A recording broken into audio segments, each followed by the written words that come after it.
Joining us now is digital marketing tycoon Chris Brown, who originally planned to join the Titanic tour submersible, but pulled out for safety concerns. His friend Hamish Harding is among those missing on board. And first off, we got to say, Chris, thank you for joining us this morning.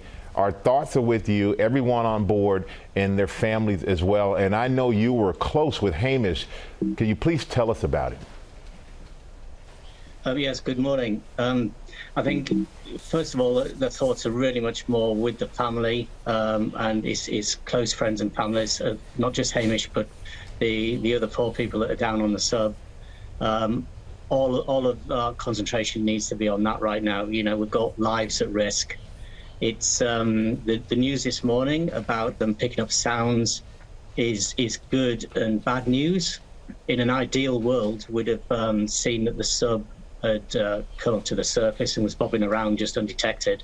If the sounds are coming from below the water, then that indicates that they may be alive under the water, but now we've got time pressures in getting them up to the surface.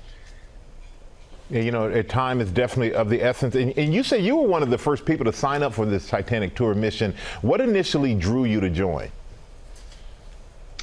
Well, it's being a sort of a modern day adventurer, interested in pushing the boundaries of our knowledge and places that people go. Hamish and myself are both on the Virgin Galactic program to go up into space, and Hamish actually went into space about a year ago with Blue Origin.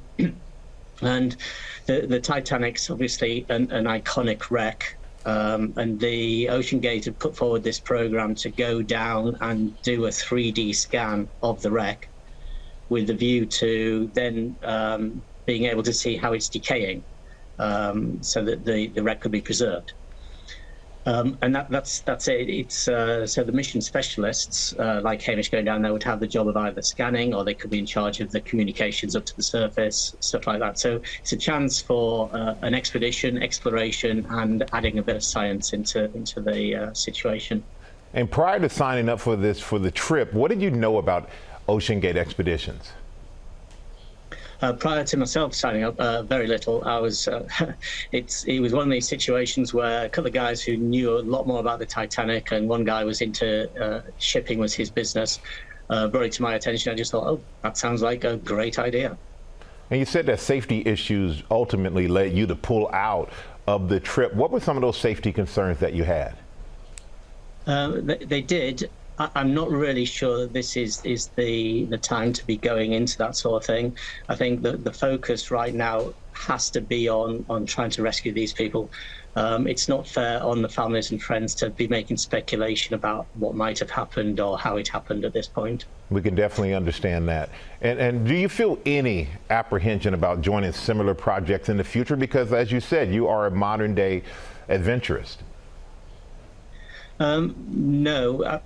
What you tend to do is, I mean, some people physically write it down. You think about all the risks that might be involved in whatever exploration adventure that you're going on. And then you see if you don't have an appetite for those risks, then you might not go ahead.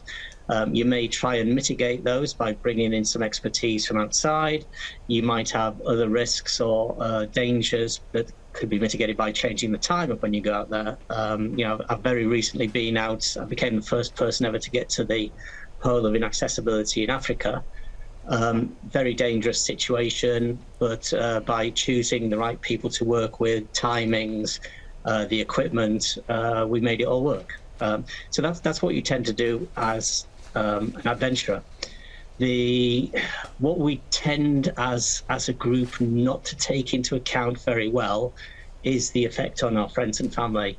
I know that from talking to my own family, and we fully understand the risks and will take them on board, but they haven't been so involved with the process, and they tend to kind of be left a little bit in the dark. And then they're worried, and then unfortunately you get a situation like this, and it's just probably as if the bottom has dropped out of their worlds, and really do feel for them.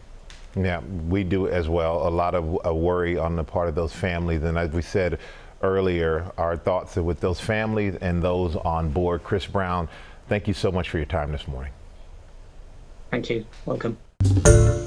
Hi, everyone. George Stephanopoulos here. Thanks for checking out the ABC News YouTube channel. If you'd like to get more videos, show highlights, and watch live event coverage, click on the right over here to subscribe to our channel. And don't forget to download the ABC News app for breaking news alerts. Thanks for watching.